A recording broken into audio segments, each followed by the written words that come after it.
They did. Well, what about government? Who's the creator? Who created the federal government? The states. We did. The states. The states created the federal government. And who created the states? We did. We, the people. So who is the creator? God, yes. Yeah, good answer. So we created government. Who created us? God did. There's a certain hierarchy of relationship. And if we forget this hierarchy, right now in society, we have an inverted hierarchy of relationship. So right now, we're putting more precedence on government. Who can tell me what an idol is? How would you define an idol? That's right. Anything that you put more priority in than God. An apostle, Delaney Chokes, current member of the First Presidency of the Church of Jesus Christ of Latter-day Saints, said, quoted once, "Man's laws cannot make moral what God has deemed immoral." Close quote. So, no matter how much we try to legislate our way out of things, there's a certain hierarchy of morality and a relationship of understanding of who's the creator and who's the created and who gets to command who. There's a mutual relationship there to be had, but we do have to remember this hierarchy, and right now in our society is very much inverted. We are worshiping government. You might say, well, hold on, I don't worship government, I don't worship them. If you comply with tyranny, if you comply with something that is immoral, well, you're making it an idol. Because you're making the priorities of men an idol, a priority above God, above God's laws. Whose laws are higher? God's laws. So,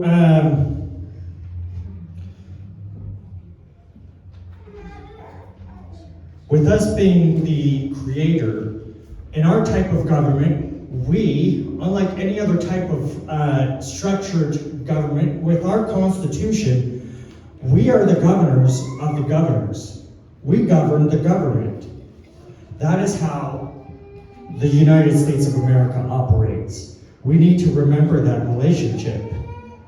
Are we as people just like fast food joints? Do we just take orders? Have it your way. Should we just all implement Burger King's motto, have it your way? No lettuce, extra tomato? Great, have it your way. We don't take orders. We want laws, we want law and order, we want peace, and so we delegate certain powers to our government to say, let's make sure there's safety, let's implement speed laws and things like that. But we delegate specific, limited powers to our government. We don't take orders. We delegate power to our government. What is the Bill of Rights? Who could tell me what the Bill of Rights is? Greg. The original or the current? Oh. Let's simplify and say current. Well, it's supposed to be further declaratorial clauses and limitations of the government. Yeah. So, I think I've heard actually a couple speakers today touch on this, but the Founding Fathers did not want to call it Bill of Rights in order to, at the end of the day, provide clarity on what it is, that these are to protect rights, they ended up compromising and calling it the Bill of Rights. Why was there so much hesitation about calling them rights, though? They didn't want us to gain an understanding, a misunderstanding that our rights come from the Constitution, or even worse, that government gives us our rights. And so originally they were going to be calling the Bill of Rights further declaratory and restrictive clauses. And so these were extra clauses that were added or amended to the Constitution to restrict Congress and the federal government agencies more, as well as to clarify the rights that the people have. Why is it so important that we know the Constitution? Should we just let people running for office know it? Well, I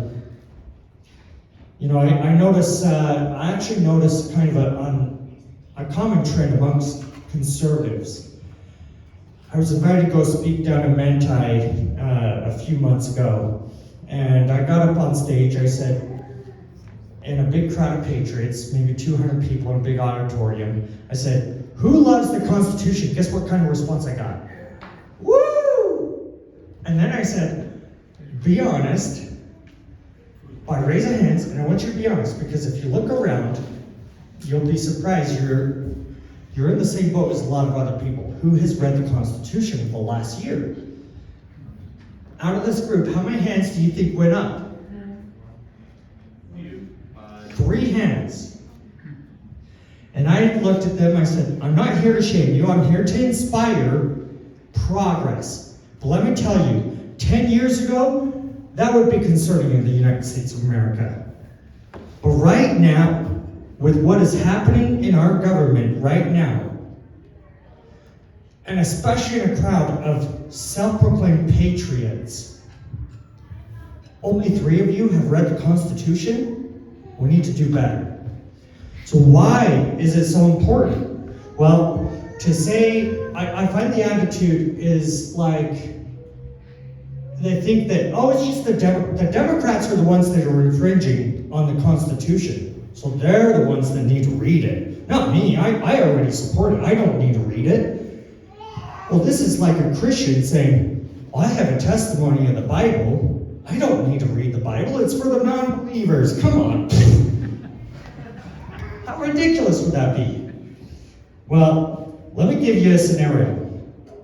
Would you let a family attorney tell you that you shouldn't read your rich grandparents' will and just trust him to do what's right? America is God's inheritance for us in the promised land, preparatory for a greater inheritance in the hereafter. But it's crucial we understand how our government operates.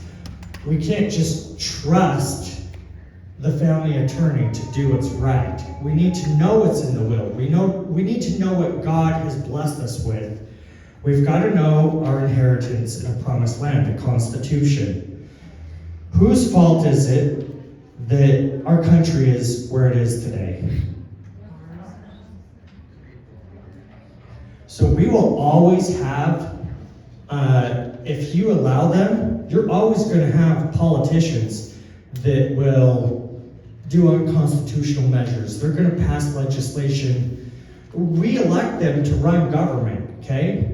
If you let them, they're going to do just that. They're going to keep running government. They're going to keep doing more government programs. They're going to keep growing our government, make it bigger. We elect them to do a job.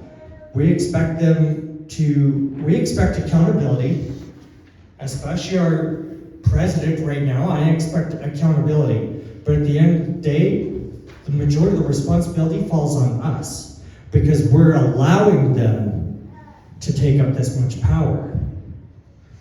Remember, we govern the government. So until we understand the proper role of government, no change will happen. I recently had someone say, okay, it's time to quit all this fancy talk of the Constitution. Look, I support the Constitution. We all do. All us patriots support it, but it's time to focus on legislation. That's what we gotta focus on. Legislation is just defense. It's putting out fires.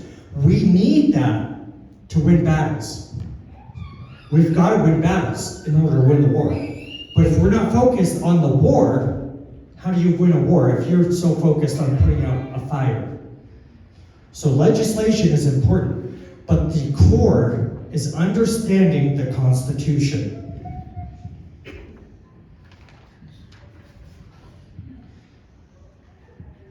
Question, who creates laws? Right now, who creates federal laws? The legislator? Lobbyist. This is kind of a trick question for you guys. So let me ask instead, who's supposed to be creating federal laws? The people. Congress. The people are supposed to lobby our representatives, and Congress creates the federal laws. But right now, what we have happening is we see a huge number of executive orders. Executive orders are allowed, but in rare, extreme circumstances. And we see legislating happening left and right with so many executive orders. We see the Supreme Court legislating from the bench. But guys, it's beyond the three branches of government. Did you know that today there's over 150 federal agencies that are creating laws? Administrative. They're creating, they don't call them laws, they just call them, Regulation. they have new names, can't be. Well, they're being understood and enforced as though they're law. Yes, they are. It's called administrative law. Yes, administrative law. Excuse me, sorry, just a second. Does somebody have a white Honda Accord parked on 100 North? I need to park at my house. And it usually is only parked there when somebody, do you have a white Honda Accord parked over there? Yeah, but I don't think it's way. Well- When you're talking about Nancy. Is it this one? Well, yeah, it's in, I They need to create be, rules and regulations and we call is them. that your car? Of course. Well, the issue is that it's being recognized as law. That's ultimately the issue, and also the number of agencies. We do not need the number of agencies that we have, and the kind of power that they have. The IRS is not government. It's private. It's contracted. So, let me get into the importance of learning history. So the word history, actually comes, its root is a Greek word, and it means to inquire knowledge. In English, we refer to it as events in the past, but the root word actually means to inquire for knowledge. It's an action word. We become ignorant if we don't learn history. I was called radical last year when I was comparing lockdowns to Nazi Germany. But where did we get the idea of printing stimulus after a shutdown? Where did we get the term non-essential from? So the Nazis used the 1918 pandemic to rise to power. Germany was a democracy, and the Nazis were not in the height of their regime during the pandemic by any means. But am I saying that we are the Nazi regime right now? No. But we are following the exact same path that they did. There's a reason that we say learn from history. History repeats itself, because the root is inquire of knowledge. We need knowledge so we don't repeat ourselves. The Nazis were the National Socialist Party, and they used the pandemic when people were vulnerable and in a place of fear to say, give us power. We're the National Socialists. We're going to run on big government, we're gonna help you, we're gonna aid you, we're gonna provide all this aid and help you during these scary times. And that's how they rose to power, and eventually they kept doing more emergency powers, and then eventually became militant. But they did not become militant till later, after the people gave the power to them. And I think we often forget that the people gave them the power. Very good people, like now, who were just in fear. So, speaking of National Socialists, we need to protect ourselves from socialism. One of the key things against protecting against socialism is property rights. Our Constitution guards us. Property rights is a huge one. The last line of the Fifth Amendment states, "Nor shall private property be taken for public use without just compensation." Now, this is often used as an example with eminent domain is what often comes to mind. So with eminent domain, when the government comes to you, they say, we need to build a road right here. Your compensation when the government wants your property is not infrastructure. You don't say, oh, okay, take my property, take my home. My compensation is the good of the community, this infrastructure to have a road. No, you would never say that. You would expect fair market value. So why in other cases are we allowing government to come in, take our property for public use without just compensation? Okay? Now, what is your greatest property then besides your own body? Freedom! I would say our bodies is our greatest property.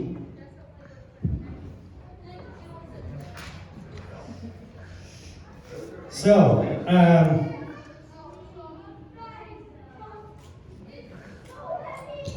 I've got something for you. Let's break into 3 teams, just real quick. I'm almost done, but let's break into 3 teams.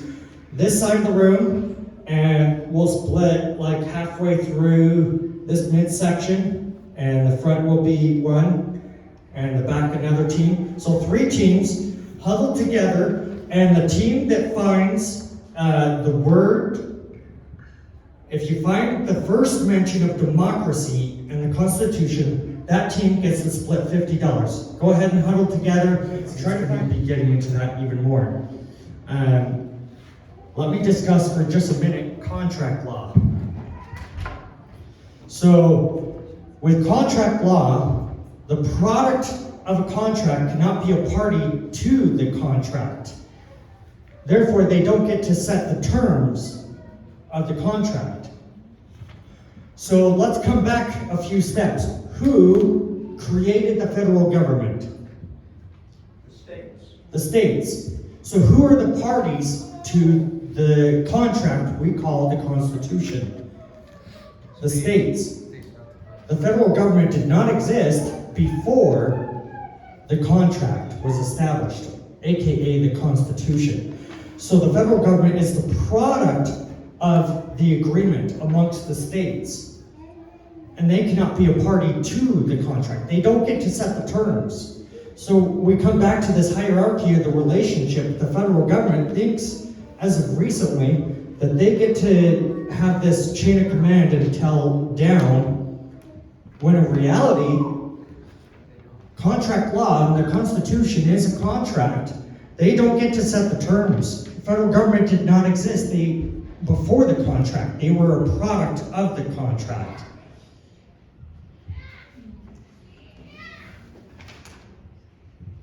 I've recently started asking a question about the Constitution to public representatives. I believe 2 of the most powerful clauses from the Constitution are the 9th and 10th Amendments.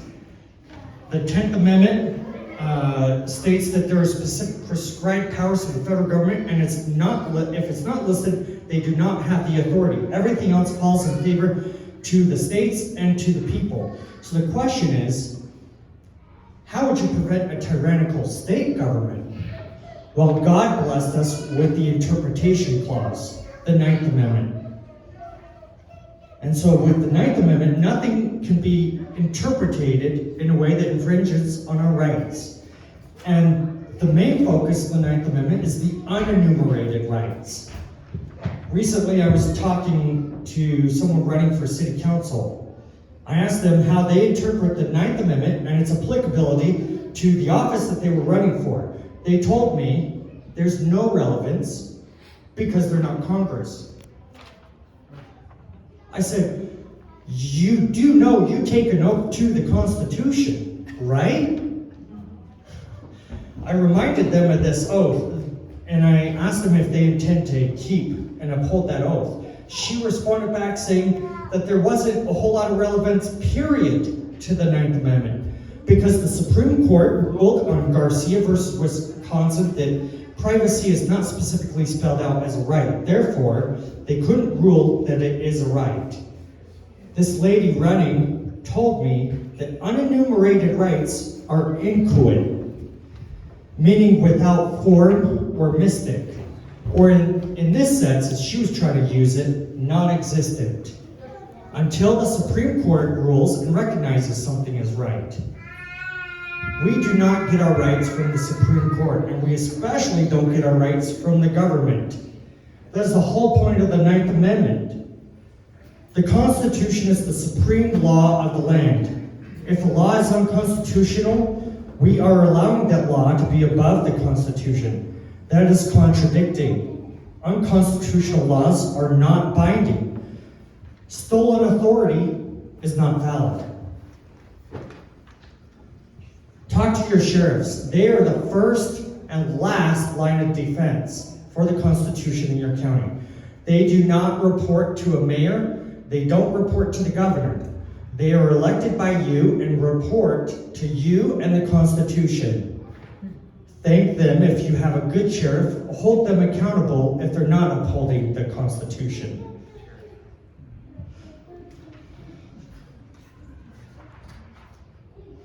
I just want to conclude by saying it is human nature to stay comfortable, but we must at some point become uncomfortable. Change won't happen without it. Stop looking for heroes and start becoming a leader. I don't mean start a group with an ego and compete for attention or turnout. If you feel impressed and moved to create a group, go ahead, but the emphasis is the importance of standing up and leading with your voice. Standing up for truth with love and compassion, but being bold. Stand up for truth, stand up for liberty. It is going to cost you. Pray about what risks are right for your family, but understand there will be sacrifices and tough and unpopular decisions that we all have to make. So who's with me? Will you stand? Will you stand with me and stand for liberty? Thank you.